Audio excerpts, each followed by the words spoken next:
Okay. Hi, everybody.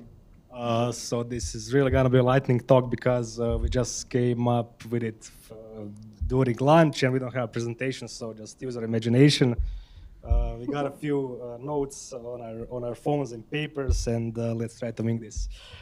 We would like to talk about how we validate this user-initiated config changes in Prometheus repositories.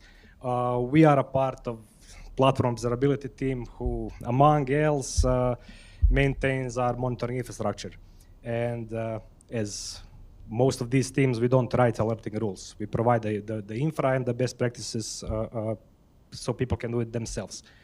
And since the beginning, we wanted to have this sort of like control mechanisms where we can validate both these configuration changes and alerting rules and promote these best practices. The way we do it, the way we do it, we have this, let's say, single large Git repository, like almost everybody does.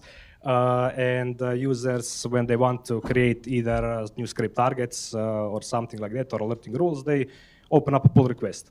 And how did these controls that we want to implement look in the past? So we did it by hand. We went to every pull request and had this list of checks that a real operator had to check. And you can see the problem with this. It's cumbersome and it's prone to. So the quality of these validations actually depend on the engineering expertise of the engineer who does this. And how did we try to solve it? So how we do it now? We automated it, of course. We made a cute little project. We call it PR Checker, and we integrated all our logic. So this document that an engineer had to go through manually, we integrated it in the code.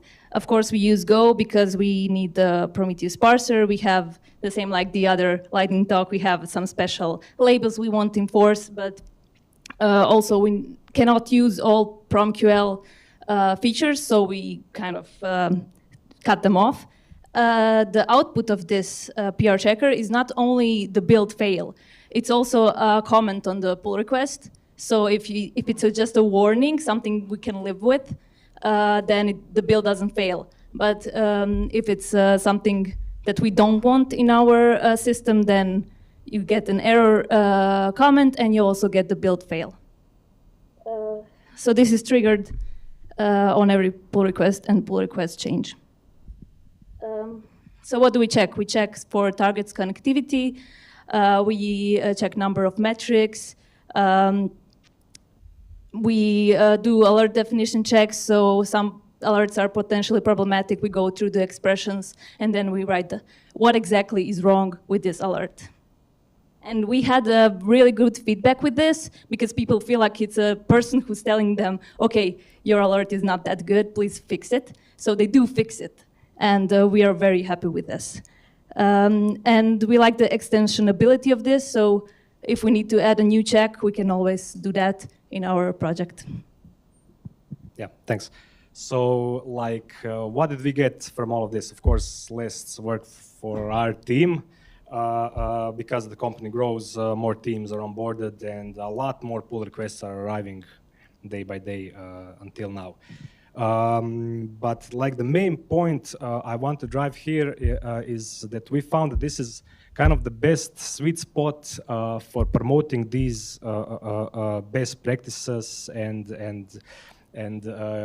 good ways of doing things onto our users. We try to have good documentation, but users usually don't read the documentation a priori. And as Ivona said, when they get a comment on a pull request that actually states what's the problem, provides a link to the documentation, then this is an entry point for the users to actually see what else are we promoting. So yeah, we kind of leverage this manual work to like sneak in these points we want to drive to our users. and it turned out really good. It turned out really good. So if you have these kind of problems, maybe this is sort of a proactive way to reach out to your users to actually have them start doing things the right way. Thanks. Thank you.